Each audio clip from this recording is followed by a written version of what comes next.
就快過年，大家係咪已經開始緊鑼密鼓大掃除呢？除舊迎新係好事，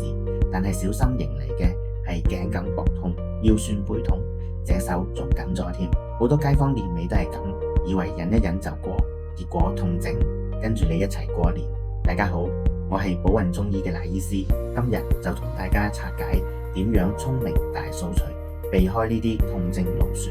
健健康康迎馬年。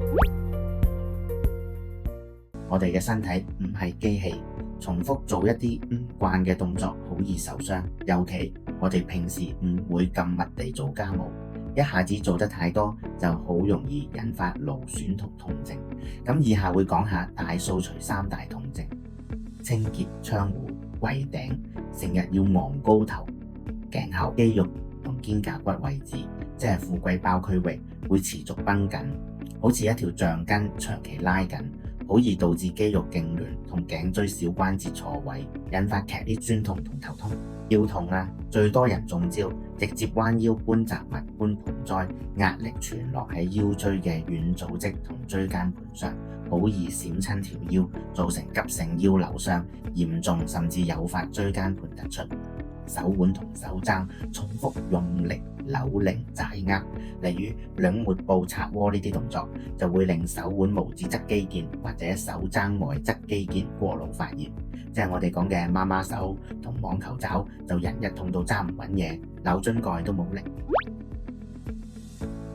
預防勝於治療係中醫嘅核心智慧，想避開大掃除嘅勞損，唔係靠死人，而係要順應身體嘅規律。從中醫角度，我哋可以點做呢？記住以下3個方法。第一招，中醫認為肝主筋，即係全身嘅筋腱、韌帶都歸肝系統管理，肝氣舒暢，筋骨先會游刃有力。調翻轉，如果長時間保持單一姿勢，勞累過度，就會耗傷肝血，令筋腱失養，變得僵硬易傷。第二招，我哋成日講腰馬合一，中醫亦有類似概念。錯誤嘅彎腰，力全部卡喺腰部，就真係屬腎所主，好易傷腎氣，損腰骨。正確嘅用力應該係力從地起，透過屈膝下蹲，將力量從穩固嘅雙腳發出，經由強健嘅腿部，即係脾所主嘅肌肉傳導，再帶動腰部同手臂。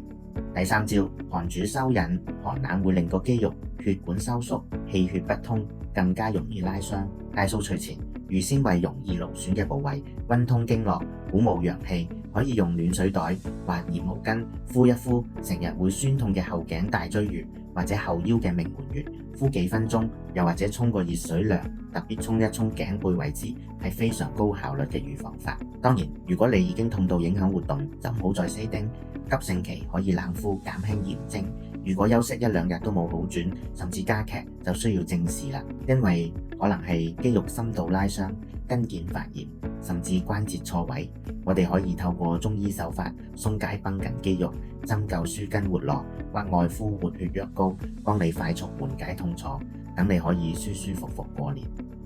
如果想學更多中醫智慧，記得追蹤我哋 YouTube channel 啦，我哋下集再見。